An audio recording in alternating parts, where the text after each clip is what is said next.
সবাইকে স্বাগত জানাচ্ছি প্রশিকা এগ্রোর পক্ষ থেকে। সম্মানিত দর্শক শ্রোতা, আসসালামু আলাইকুম। আজকে আমাদের পর্ব বসতবাড়িতে ছোট্ট একটু জায়গায় ছোট্ট একটা বিষয় নিয়ে, বিষয়টা ছোট হলেও এর গুরুত্ব ব্যাপক, সেটা হলো মরিচ গাছ। যে মরিচ গাছ, আমরা অনেক সময় দেখা যায় যে মরিচের ব্যাপক দাম, অনেক দাম থাকে, বিশেষ করে বর্ষার সিজনে।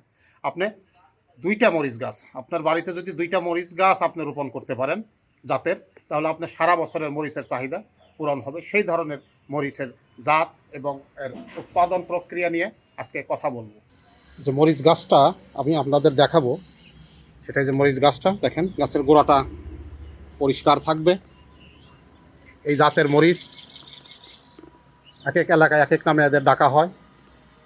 কেউ বলে মিথিলা জাত, কেউ বলে বুলেট জাত, কিন্তু সর্বোপরি যেটা স্বীকৃত সেটা হলো 12 মাসি মরিচ।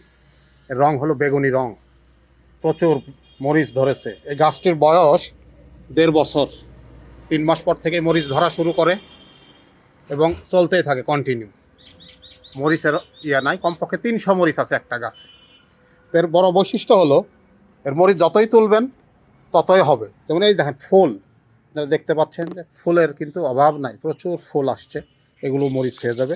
আপনি প্রতিদিন তুলতে পারবেন আপনার প্রয়োজন অনুসারে, আপনার পরিবারের প্রয়োজন অনুসারে 20, 25, 30টা প্রতিদিন আপনি তুলতে পারবেন। আপনার মরিচের ঘাটতি হবে না।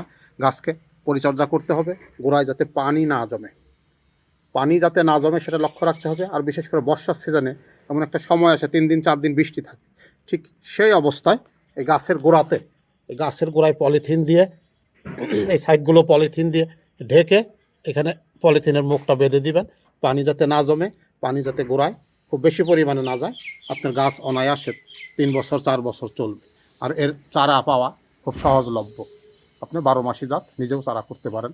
তো সবাইকে প্রশিকা এগ্রোর পক্ষ থেকে আবারও ধন্যবাদ জানাচ্ছি। বসতবাড়ি বাগানে আবারও এক সময় দেখা হবে। ধন্যবাদ।